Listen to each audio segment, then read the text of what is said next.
Hi hello. രാവിലെ തന്നെ ഒരു മഴ അങ്ങോട്ട് കഴിഞ്ഞതേ ഉള്ളൂ. ഈ വെള്ളം പോലെ കാണുന്നതൊക്കെ മലയാണ് കേട്ടോ.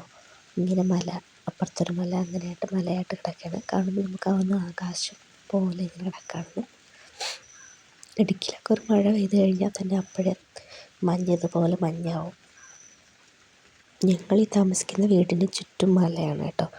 അതിങ്ങനെ ഫോണിൽ കൂടെ കാണുമ്പോൾ നല്ല ക്ലിയറായിട്ട് കാണാൻ പറ്റത്തില്ല, പക്ഷെ നേരിട്ട് കാണുമ്പോൾ കാണാൻ നല്ല ഭംഗിയായിരിക്കും. ഇന്ന് രാവിലെ എഴുന്നേറ്റത് തന്നെ എണ്ണ കാച്ചാൻ വേണ്ടിയിട്ടാണ്. ഇന്ന് ചെയ്യാം നാളെ ചെയ്യാമെന്നും പറഞ്ഞ് മാറ്റി മാറ്റി ഇങ്ങനെ വെച്ചേക്കായിരുന്നു. ഇനിയിപ്പോൾ ചെയ്തില്ലെങ്കിൽ വാങ്ങി വെച്ച എണ്ണയും തീരും, നെല്ലിക്കയും ഇല്ലാതായി പോവും. ഞാൻ സ്ഥിരമായിട്ട് ഉപയോഗിക്കുന്നത് കൈതോന്നിയിട്ട് കാച്ചിയ വെളിച്ചെണ്ണയാണ്. പണ്ടോട്ടേ അതാണ് ഉപയോഗിക്കുന്നത്.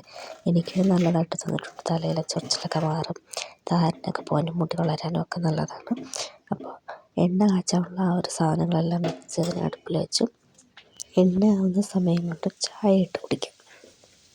കല്യാണത്തിന് മുമ്പേ ഞാനങ്ങനെ ചായയും കാപ്പിയൊന്നും കുടിക്കാറില്ലായിരുന്നു. രാവിലെ ഒരു ഗ്ലാസ് ചൂടുവെള്ളം കുടിക്കും, വൈകിട്ട് മധുരമില്ലാത്ത ഒരു ഗ്ലാസ് പാല് കുടിക്കും എന്നുള്ളതായിരുന്നു. ഇപ്പോൾ കല്യാണം കഴിഞ്ഞ് ഇടുക്കിയിലേക്ക് വന്നതിന് ശേഷമാണ് ഒരുപാട് ചായ കുടിക്കുന്നത്. ഒരു ദിവസം തന്നെ 3-4 ഗ്ലാസ് ചായയൊക്കെ കുടിക്കും. ചായ ആണെങ്കിലും കാപ്പിയാണെങ്കിലും ഒക്കെ കുടിക്കും. ഇതിനങ്ങ് അഡിക്റ്റായി എന്ന് വേണമെങ്കിൽ പറയാം. എപ്പോഴും നല്ല തണുപ്പും കാറ്റും ഒക്കെ ആയതുകൊണ്ട് നമുക്ക് എപ്പോഴും കാപ്പിയൊക്കെ കുടിക്കാൻ തോന്നും. കാപ്പി കുടിക്കുമ്പോൾ നമ്മുടെ ശരീരമൊക്കെ ചൂടായിരിക്കുന്ന പോലെ അങ്ങ് തോന്നും.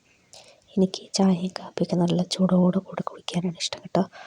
എന്താ പറയുക, കുത്തന് തിളച്ച ചായ ഊതി ഊതി കുടിക്കുന്നതാണ് ഇഷ്ടമെന്ന് പറയുന്ന പോലെ.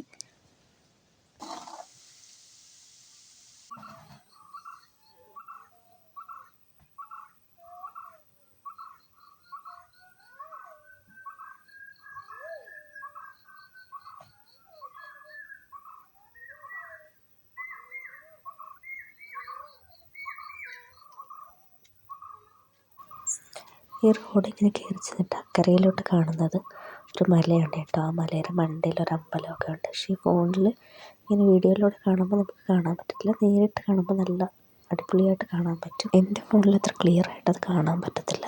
തലേന്ന് ബിരിയാണി റൈസ് ഉണ്ടാക്കിയതിൻ്റെ ബാക്കി വന്ന ചോറുകൊണ്ട് രാവിലത്തേക്ക് കഴിക്കാൻ വേണ്ടി ഒരു തക്കാളിച്ചോറുണ്ടാക്കാം.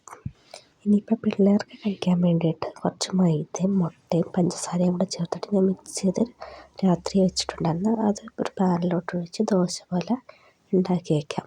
ഒരു പാൻ കേക്കാണ് ഞാൻ ഉദ്ദേശിച്ചത്.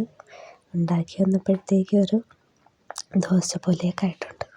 ഉച്ചയ്ക്ക് കഴിക്കാനായിട്ട് നല്ല ചൂട് സാമ്പാറും ചക്കക്കുരു ഇട്ട അവിയലും ബീൻസ് തോരനും കുറച്ച് ചമ്മന്തിപ്പൊടി ഉണ്ടായിരുന്നു.